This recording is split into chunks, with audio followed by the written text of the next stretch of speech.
500 টাকা করে মজুরি বৃদ্ধি সহ একাধিক দাবিতে বিশ্রামগঞ্জ রেল স্টেশন সংলগ্ন ওএনজিসি কোম্পানিতে কর্মরত সমস্ত শ্রমিকরা কর্মবিরতির ডাক দিলেন মঙ্গলবার দুপুর 12টায়। জানা যায়, বিশ্রামগঞ্জ ওএনজিসিতে কর্মরত শ্রমিকরা তাদের মজুরি 500 টাকা করে বৃদ্ধি সহ একাধিক দাবিতে সমস্ত শ্রমিকরা কর্মবিরতির ডাক দিলেন। ওনারা জানিয়েছেন, যতক্ষণ না পর্যন্ত তাদের দাবিগুলি পূরণ হচ্ছে ততক্ষণ পর্যন্ত ওনারা কোনো কাজে যোগদান করবেন না। তাছাড়া সুপারভাইজারের বিরুদ্ধেও একাধিক ক্ষোভ রয়েছে কর্মরত শ্রমিকদের। দ্রুত 500 টাকা করে মজুরি বৃদ্ধি সহ একাধিক দাবি পূরণ করার লক্ষ্যে সমস্ত শ্রমিকদের এই আন্দোলন।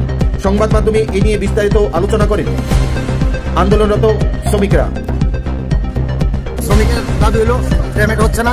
প্রথম কথা হলো পেমেন্ট হচ্ছে না। আজকে 13 তারিখে পেমেন্ট করেছে, কিছু লোক পেমেন্ট পেয়েছে, কিছু লোক পায়নি। তার জন্য আজকে আমরা কাজ আন্দোলন রাখছি। আমাদের পেমেন্ট হইলেই কাজে যাব। তার সাথে আমাদের দাবি আছে শ্রমিকের 500 টাকা মজুরি করতে হবে। তার সাথে 4টা ছুটি এবং টাইমটা 4টা থেকে 4:15টার ভিতরে আমাদেরকে ফিল্টার থেকে ছেড়তে হবে। কোম্পানি আমাদেরকে 5টার আগে ছাড়ে না। 5টা কি কোম্পানি আসলে? ONGC company. ওএনজিসি না? ওএনজিসি আচ্ছা, এরপরে ডিসিপ্লিন নাই।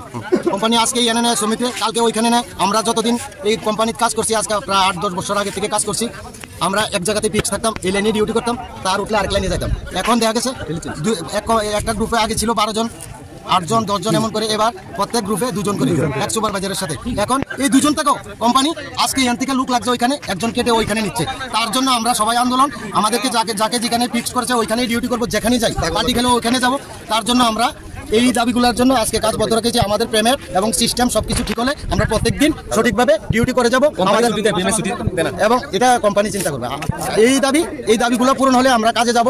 আজকেও যদি কোম্পানি কোনো সিদ্ধান্ত ভালোভাবে কাগজে এগ্রিমেন্টের মাধ্যমে দেয়, তাহলে আমরা আধা ঘন্টার ভিতরে কাজে রওনা হয়ে যাব। তার বেশি আমাদের কোনো আন্দোলন নেই।